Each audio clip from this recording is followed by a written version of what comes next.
another show that I went to, and I think Eddie was at this one as well. In fact, I know he was because I got feedback about the book from the guitar player of F, Ken Decter. Sent me an email to tell me that I got some details wrong. Yeah, like he doesn't himself. I know. There were two bands from Florida called F. It's a complicated story. This band F split into two bands that each continued calling themselves F. They played some of the same songs. There was some bad blood between them. There's still some bad blood between two of the guys. One of the guys from the first F contacted me and said, "You went way too easy on that other guy." The guy who started the second F got back to me and said, "You got the story all wrong." And then another member of F said, "You did a good job with it." So it's a really complicated story. There should probably be a documentary about F. And he's shaking his head. All right, here's another concert. A couple years after I went to go see F, and that hall, I went down to Miami to see a band called the Dead Boys.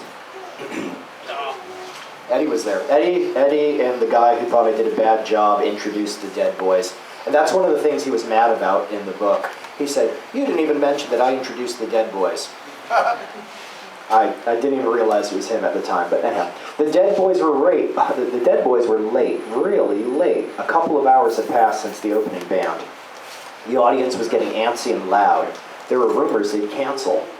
The lobby of the club buzzed with talk of no refunds. There were rumors of a car crash involving the band.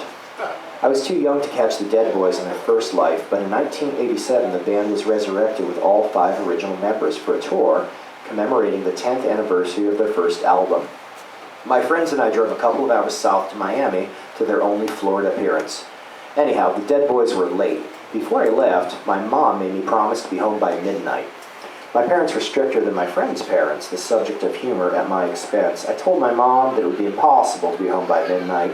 I told her the concert might end around midnight, and then we'd have a 2-hour drive home.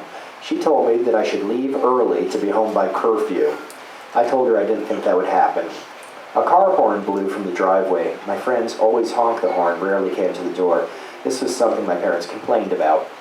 They probably wanted to avoid my parents, which was fine with me. My friends were weird, and I didn't necessarily want my parents to see them either. Midnight, my mother said sternly as I jogged for the door.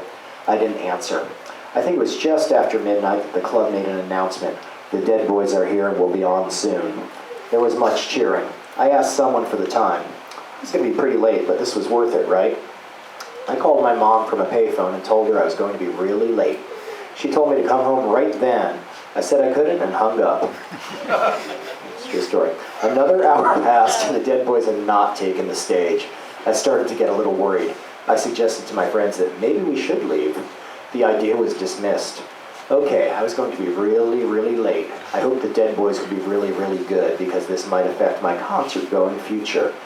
Don't these Dead Boys know how late it is, I wondered? It was well after 1 in the morning. Finally, the lights dimmed, the crowd roiled, and a spotlight hit center stage. The Dead Boys at last. 4 figures walked on stage.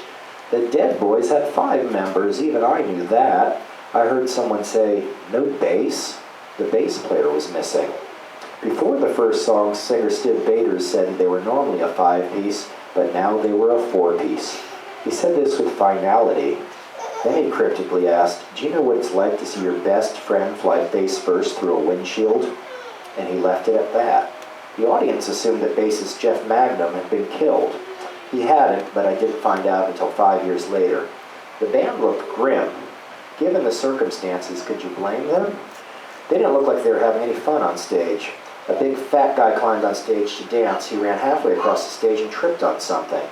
He fell on his face. Steve Bader stopped singing in mid-song, pointed at the guy and laughed, a dark, mirthless laugh.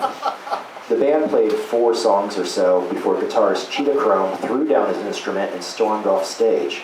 The rest of the band looked at each other for a few seconds and then followed him slowly with heads hung low. The audience was confused. There were a few claps and a few boos. We were not really sure what we just saw. Did the Dead Boys just break up before our eyes? Was Jeff Magnum really dead? The crowd waited for a few moments until the house lights came on and recorded music came over the PA. The show was over. A few people yelled bullshit and refund. The crowd milled around in the lobby and on the sidewalk in front of the club. The air was tense. The talk was feverish. The box office was black. There would be no refunds. Two of my friends and I stood on the sidewalk waiting for another who disappeared in the post-concert confusion. From behind us came a jostling. People were being pushed or jumping out of the way of something. I looked over my left shoulder to see a very scary bald man shoving people out of the way. His scowl was dark and deep. It was Dead Boys guitarist Cheetah Chrome, still in his stage clothes, coming straight through the crowd like a bulldozer. A second after I caught a glimpse of his face, he thrust his right palm into my left shoulder, knocking me back into a few people. Cheetah stomped off the sidewalk straight into Washington Avenue without looking at traffic. A car came very close to hitting him. But he didn't flinch or slow down. He marched straight across the road into a liquor store, and we never saw him come out. I got home about 5 a.m. It was totally worth it. Did I get that pretty right, Eddie? Oh, yeah. Okay. Ken was telling me that I got it all fucked up. It was Cheetah was saying. Ken hates everything, doesn't he? Still does.